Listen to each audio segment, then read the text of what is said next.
విజయవాడలోని జ్యూస్ స్టాళ్లలో జరుగుతోన్న ఘోరాలు టీవీ9 నిఘాలో బయటపడ్డాయి. నాన్ ఎడిబుల్ ఐస్ను సమ్మర్ జ్యూసులలో ఇష్టారీతిగా వాడేస్తున్నట్లుగా టీవీ9 స్టింగ్ ఆపరేషన్లో తేలింది. దీనికి తోడు జ్యూసుల తయారీలో ఎక్స్పైరీ అయిన పాల ప్యాకెట్లను కూడా వాడేస్తున్నట్టుగా గుర్తించారు. టీవీ9 కథనంతో తక్షణమే అప్రమత్తమైన ఫుడ్ సేఫ్టీ అధికారులు విజయవాడ వ్యాప్తంగా ప్రత్యేక బృందాలతో ముమ్మర దాడులు చేపట్టారు. ఈ తనిఖీల్లో నాన్ ఎడిబుల్ ఐస్ వాడుతున్న జ్యూస్ స్టాళ్లపై కేసులు నమోదు చేసి ఆ ఐస్ను పూర్తిగా ధ్వంసం చేశారు. అలాగే నిల్వ ఉంచిన 70 ఎక్స్పైరీ పాల ప్యాకెట్లను సీజ్ చేశారు. కమర్షియల్ ఐస్లో బ్లూ కలర్ కలపకపోవడంపై ఫుడ్ సేఫ్టీ అధికారులు సీరియస్ అయ్యారు. నిబంధనలను ఉల్లంఘిస్తే ఉపేక్షించేది లేదని హెచ్చరించారు. సిటీ వ్యాప్తంగా సోదాలు కొనసాగుతున్నాయి. నగరంలో జరుగుతున్న సోదాలపై మరింత సమాచారం మా కరెస్పాండెంట్ క్రాంతి అందిస్తారు.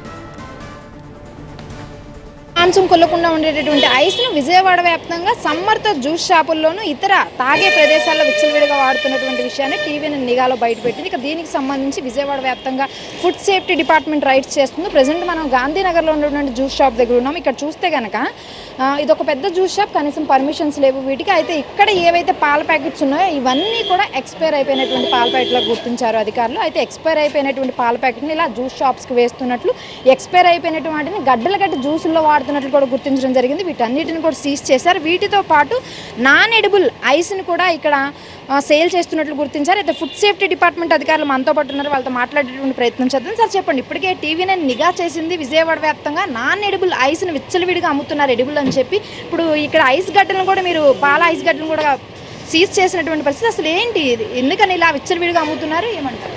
ఈ వాస్తవంగా ఈరోజు ఉదయం మా food safety officer Ramesh Babu, myself Srinivas, assistant food controller NTR and Krishna district ఈ ఇన్స్పెక్ట్ చేస్తే ఈ గాంధీనగర్లో LDL fruit juice stop plus Chai and Chai Hosanna juice stall ఇవి ఇన్స్పెక్ట్ చేయడం జరిగింది. మేము కనుగొన్నది ఏంటంటే 24వ తేదీతో పాల ప్యాకెట్లు వాడాల్సినటువంటి వాటిని ఎక్స్పైరీ పాల ప్యాకెట్లు ఉంచి అవి ఫ్రీజ్ చేసి వాటిని జ్యూస్ స్టాల్స్లో వాడుతున్నారు. ఏ విధమైన లైసెన్స్ లేదు. అలానే ఐస్ కూడా ఇండస్ట్రియల్ ఐసే వాడుతున్నారు. పోర్టబుల్ ఇది ఎడిబుల్ ఐస్ కాదు. అట్లానే మేము ఏ విధమైనటువంటి ఐస్ తయారీ యూనిట్లకి లైసెన్స్ ఇచ్చి ఉండలేదు ఈ ఎన్టీఆర్ జిల్లాలో కానీ కృష్ణా జిల్లాలో కానీ ఇందు మూలంగా పబ్లిక్కి తెలియజేసేది ఏంటంటే, మీకు జ్యూస్ చేసేటప్పుడు ఆ పాల ప్యాకెట్లు ఫ్రీజ్ చేసినవి ఎక్స్పైరీ డేట్ లోపు ఉన్నాయా లేదా, ఏ ఐస్ వాడుతున్నారు, ఈ వివరాలు తెలుసుకొని జ్యూస్ స్టాల్స్ మీద నిఘా ఉంచాలి. అట్లానే మా డిపార్ట్మెంటు కంటిన్యూగా ఈ సిటీస్లో ఉన్నటువంటి జ్యూస్ స్టాళ్ళన్నీ ఇన్స్పెక్ట్ చేసి ఇలాంటి వాటిని కేసు బుక్ చేసి చీట్ చేస్తామని కూడా మీ ద్వారా తెలియపరుస్తుంది. ఎక్స్పైరీ పాల ప్యాకెట్లు ప్లస్ ఎడిబుల్ ఐస్ వాడుతున్నందుకు వీళ్ళ మీద కేసు బుక్ చేసి జాయింట్ కలెక్టర్ కోర్టులో ప్రవేశపెట్టడం జరుగుతుందండి. సో ఇది ఇక్కడ వ్యాపారులు కూడా ఉన్నారు, మనం వాళ్ళతో మాట్లాడదాం. చెప్పండి, ఇక్కడ ఎక్స్పైర్ అయిపోయిన పాల ప్యాకెట్లు ఉన్నాయి, అసలు ఎడిబుల్ కాదు ఐస్, మీరు ఎట్లా అమ్ముతున్నారు? మేము ఇప్పుడే చూసాం మేడం, మాకు తెలియదు. అంటే అన్ని పాల ప్యాకెట్లు ఇప్పుడే చూసారా మీరు? అవి ఇప్పుడే వచ్చినాయి చూసాము.